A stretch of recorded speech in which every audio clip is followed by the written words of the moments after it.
இந்த text effect எப்படி Kdenliveல create பண்ணுறது? ப்ராஜெக்ட் பின்ல பார்த்தீங்கன்னா இந்த ஐக்கானை கிளிக் பண்ணி அதில் ஆட் டைட்டில் கிளிப் ஆப்ஷனை செலக்ட் பண்ணி உங்களுக்கு என்ன டெக்ஸ்ட் வேணுமோ அதை வந்து நீங்கள் டைப் பண்ணிக்கோங்க. ஃபாண்ட் வந்து செலக்ட் பண்ணிக்கோங்க. ஆனால் ஃபாண்ட் சைஸ் மட்டும் ரொம்ப பெருசாக வச்சுக்கோங்க.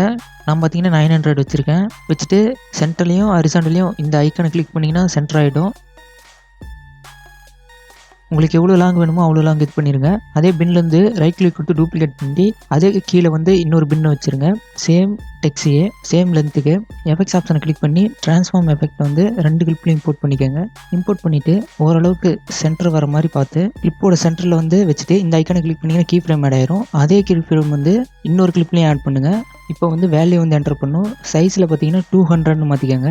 200 மாற்றி என்டர் கொடுத்துருங்க. அதே மாதிரி கீழே இருக்கிற கிளிப்லையும் 200 மாற்றி என்டர் கொடுத்துருங்க. சேம் இதே தான். வந்து கடைசியில் ஒரு கீ ஃப்ரேம் ஆட் பண்ணி இப்போ வந்து சைஸ் ஃபுல்லாக இன்க்ரீஸ் பண்ணுங்கள்.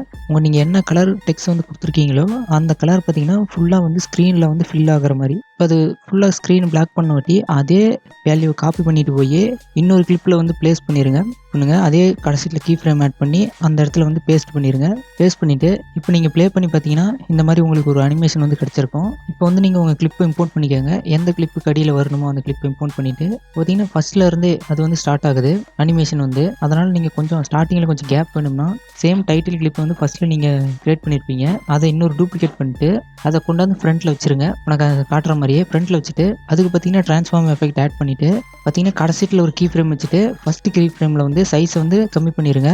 இப்போ பார்த்தீங்கன்னா இந்த மாதிரி ஒரு எஃபெக்ட் வந்து உங்களுக்கு கிடச்சிருக்கும். நம்ம இப்போ வந்து அதை மாஸ்கிங் பண்ணி எடுக்க போகிறோம். எஃபெக்ட்ஸை கிளிக் பண்ணி இன்வெர்ட் அப்படின்னு டைப் பண்ணுங்கள். அந்த எஃபெக்ட்டை கிளிக் பண்ணி அடியில் இருக்கிற கிளிப்பில் வந்து ப்ளேஸ் பண்ணுங்கள். மேலே இருக்கிற கிளிப்பில் இல்லை, பாட்டம். அது உங்களுக்கு தெரியணுங்கிறதுக்கோசரம் நீங்கள் என்ன பண்ணணும்னா மேலே இருக்கிற கிளிப்போட வியூவை வந்து டிசபிள் பண்ணிடுங்க. இந்த ஐக்கானை கிளிக் பண்ணிங்கன்னா அது வந்து டிசபிள் ஆயிரும். அடுத்து திரும்ப பார்த்தீங்கன்னா அதிலே கிரே ஸ்கேல் அப்படிங்கிற எஃபெக்டை வந்து ட்ராக் பண்ணி கிளிக் பண்ணுங்கள். கிளிக் பண்ணிவிட்டு அதிலே பார்த்தீங்கன்னா லிஃப்ட் கேம கெயின்னு ஒரு எஃபெக்ட் இருக்கும். அதை கிளிக் பண்ணி ப்ளேஸ் பண்ணிவிட்டு அதில் இருக்கிற ஸ்லைடரில் பார்த்தீங்கன்னா எல்லாத்துலேயும் டிக்ரீஸ் பண்ணுங்கள். பிளாக் கலரில் வர அளவுக்கு டிக்ரீஸ் பண்ணிட்டு நீங்கள் என்ன பண்ணணும்னா இப்போ பார்த்தீங்கன்னா அந்த கிளிப்பு பக்கத்தில் இந்த எண்டிங்கில் வந்து கிளிக் பண்ணிங்கன்னா வைப் ட்ரான்சிஷன் வந்து ஆட் ஆயிரும். அந்த எஃபெக்ட்ஸ் காம்போசிஷன்ஸ் ட்ராக்கில் போய் பார்த்தீங்கன்னா மேலே ஒரு ஆப்ஷன் இருக்கும். அதை கிளிக் பண்ணி பார்த்தீங்கன்னா ஸ்க்ரீன் ஒரு ஆப்ஷன் இருக்கும். அதை கிளிக் பண்ணுங்கள். அதை நீங்கள் கிளிக் பண்ண உடனே பார்த்தீங்கன்னா மாஸ்கிங் மாதிரி ஆட் ஆயிருக்கும். இப்போ நீங்கள் ப்ளே பண்ணி பார்த்தீங்கன்னா தெரிஞ்சிருக்கும். பார்த்தீங்கன்னா இந்த மாதிரி ஒரு எஃபெக்ட் வந்து கிரியேட் ஆயிருக்கும்.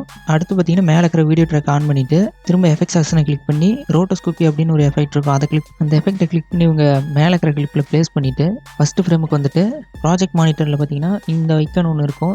அதை கிளிக் பண்ணிங்கன்னா ஜூம் அவுட் ஆயிரும். இப்போ பார்த்தீங்கன்னா பாயிண்ட்ஸ் வந்து ஆட் பண்ணுங்கள். மாஸ்கிங்கு இந்த மாதிரி மாஸ்க்கை வந்து க்ளோஸ் பண்ணுறதுக்கு ரைட் கிளிக்கு. அடுத்து பார்த்தீங்கன்னா உங்களுக்கு எந்த ஃப்ரேமில் வந்து அது வந்து ரெட் கலரில் இருக்கிற டெக்ஸ்ட் வந்து மறையணுமோ அந்த ஃப்ரேமில் பார்த்தீங்கன்னா கீ ஃப்ரேம் வச்சுட்டு இந்தான இருக்கிற 2 பாயிண்ட்டையும் நீங்கள் வந்து மூவ் பண்ணிடுங்க.